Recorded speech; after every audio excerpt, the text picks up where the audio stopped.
ভারতের অরুণাচলে চলমান টুর্নামেন্টের শুরু থেকেই ভালো অবস্থানে বাংলাদেশ দল। গ্রুপ এ থেকে টেবিলের শীর্ষ ৪-এ নাম লিখিয়েছে গোলাম রব্বানী ছোটনের দল। প্রথম দুই ম্যাচের প্রথমটিতে মালদ্বীপের বিপক্ষে ড্র করলেও দ্বিতীয় ম্যাচে ভুটানকে ৩-০ গোলে হারিয়েছে লাল সবুজ। এবার মিশন সেমিফাইনাল, যেখানে বাংলাদেশের সামনে বাধা হিমালয়ের দেশ নেপাল। নেপালের বিপক্ষে মাঠে নামার আগে ৪ দিন সময় পেয়েছে বাংলাদেশ দল। এই ৪ দিনে নিজেদের ভালোভাবেই ঝালিয়ে নিয়েছে ছোটনের শিষ্যরা। অনুশীলন, রিকভারি, প্রতিপক্ষের কৌশল সম্পর্কে ভালো ধারণা নিয়ে পুরোপুরি প্রস্তুত দল। সেমিফাইনালে মাঠে নামার আগে তাই আত্মবিশ্বাসী বাংলাদেশ।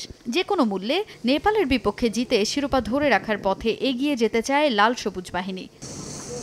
প্রতিপক্ষ নেপাল আসরের প্রথম ম্যাচে শ্রীলঙ্কার বিপক্ষে ৫-০ গোলে জিতলেও পরের ম্যাচেই ভারতের বিপক্ষে ৪-০ গোলের বড় ব্যবধানে হেরে যায়। যদিও গেল বছর ফাইনালে বাংলাদেশের কাছে হারের প্রতিশোধ দিতে চাইবে হিমালয়ের দেশটি, তবে গ্রুপ পর্বের শেষ ম্যাচে হেরে কিছুটা ব্যাকফুটে আছে হিমালয়ের দেশটি। সেই সুযোগটাই কাজে লাগাতে চায় বাংলাদেশ দল। প্রস্তুতি ভালো হওয়ায় জয়ের ব্যাপারে দৃঢ় প্রত্যয়ী বর্তমান চ্যাম্পিয়নরা। ভালোভাবে গ্রুপ স্টেজ শেষ করে আমরা সেমিফাইনালে এসেছি।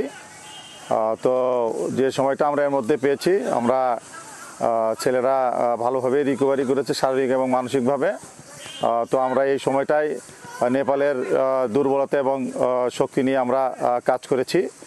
ছেলেরা পুরোপুরিভাবেই প্রস্তুত সেমিফাইনালের জন্যে, এবং নেপাল ভালো টিম এবং আমাদের টিমও ভালো। এই সেমিফাইনাল খেলা খুবই প্রতিযোগিতামূলক খেলা হবে এবং আমরা জয়ের জন্য মাঠে নামবো। সেমিফাইনালে আমাদের প্রতিপক্ষ নেপাল, তো সবাই আমাদের জন্য দোয়া করবেন। যার যার স্থান থেকে সবার সর্বোচ্চটা দিয়ে একটা টিম হয়ে, একটা পরিবার হয়ে, বাংলাদেশের হয়ে খেলে আমরা ফাইনালে পৌঁছাতে পারি। দীর্ঘ কোচিং ক্যারিয়ারে নারী দলের হয়ে অনেক ট্রফি জিতেছেন কোচ গোলাম রব্বানী ছোটন। এবার পুরুষ দলের হয়ে সফলতা পেতে বদ্ধপরিকর অভিজ্ঞ এই কোচ।